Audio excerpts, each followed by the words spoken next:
നമസ്കാരം. ബ്രിട്ടീഷുകാർ ഇന്ത്യ ഭരിക്കാനെത്തിയത് നേരായ മാർഗത്തിലല്ല. അവർ നമ്മളെ നന്നാക്കാനുമല്ല ഇവിടെ വന്നത്. അവർ ഇവിടുന്ന് സമ്പത്ത് കൊള്ളയടിക്കുക, അവർ നന്നാകുക എന്ന ദുരുദ്ദേശം മാത്രമേ അവർക്കുണ്ടായിരുന്നുള്ളൂ. പിന്നെ കാലഘട്ടത്തിൽ കുറേ വികസനങ്ങൾ ചെയ്തു.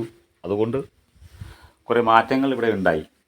ചിലർ പറയും ഇന്ത്യയെ അവർ ഏകീകരിച്ചു എന്ന്. ഇന്ത്യയെ ഏകീകരിച്ചു എന്ന് പറയുന്നത് അവരും ഇപ്പോഴും ചെറിയ രാജ്യങ്ങളാണ്. യൂറോപ്യന്മാരിപ്പോൾ വത്തിക്കാൻ, അങ്ങനെ UK, ജർമ്മനി, ഫ്രാൻസ് ഒരേ മതക്കാർ കൂടിയായിട്ടും അന്നും ഒരേ വംശക്കാർ കൂടിയായിട്ടും അവർ വ്യത്യസ്ത രാജ്യങ്ങളായിരുന്നു അന്ന്. പക്ഷേ ഇന്ത്യ എന്ന് പറയുന്നത് വിഭിന്നമായിട്ടുള്ള വംശക്കാർ ചേർന്നിട്ടുള്ള ഒരു രാഷ്ട്രമായി ഇന്നും നിലനിൽക്കുകയാണ്. അപ്പോൾ മാത്രമല്ല, പൗരാണിക കാലത്ത് നമ്മുടെ സംഭാവനകൾ, നമ്മുടെ ചരിത്രങ്ങൾ, നമ്മുടെ കണ്ടുപിടുത്തങ്ങൾ ഇതിനോടൊന്നും കിടപിടിക്കുന്ന ഒന്നും തന്നെ അവർക്കുണ്ടായിരുന്നില്ല. പിന്നെ നമ്മളെ സംബന്ധിച്ചിടത്തോളം എന്ന് പറഞ്ഞു കഴിഞ്ഞാൽ, നമ്മളെ ഭാരതത്തെ സംബന്ധിച്ചിടത്ത് ആര്യന്മാർ, അറബികൾ, അംഗ്രേസികൾ ഇവരൊക്കെ ഇവിടെ ആക്രമിക്കുകയും ഇവരിതിൻ്റെ ഭാഗമായി തീരുകയും ചെയ്തവരാണ്. ഇന്ത്യയുടെ യഥാർത്ഥ ചരിത്രമെന്ന് പറഞ്ഞാൽ ഇന്ത്യയുടെ മണ്ണിന് ഒരു പ്രത്യേക ചരിത്രമുണ്ട്. അത് വളരെ സമാധാനത്തിൻ്റെ ഭാഷയാണ്.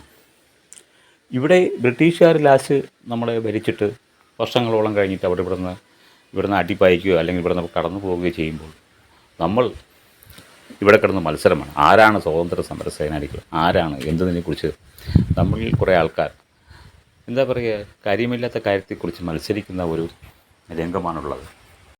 ബ്രിട്ടീഷുകാർ ഒരിക്കലും ഇന്ത്യയുടെ നന്മയ്ക്ക് വേണ്ടിയല്ല ഇന്ത്യയെ ഭരിച്ചത്. അവർ ഇന്ത്യക്കാരെ ചതിച്ച് തന്നെയാണ് ഇന്ത്യൻ ഭരണം ഏറ്റെടുത്തത്.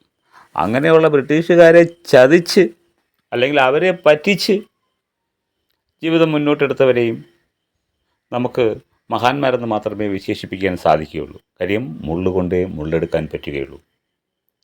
അപ്പോൾ നമുക്ക് ഇന്ത്യക്കാർക്ക് എങ്ങനെ ലോകത്തിൻ്റെ ഭരണം ഏറ്റെടുക്കാം, അല്ലെങ്കിൽ മാന്യമായ രീതിയിൽ നല്ല രീതിയിൽ ലോകത്തെ മുന്നോട്ട് നയിക്കാൻ എങ്ങനെ സാധ്യമാകും, തൊഴിലവസരങ്ങൾ എങ്ങനെ മുന്നോട്ട് പോകാൻ സാധ്യമാകും.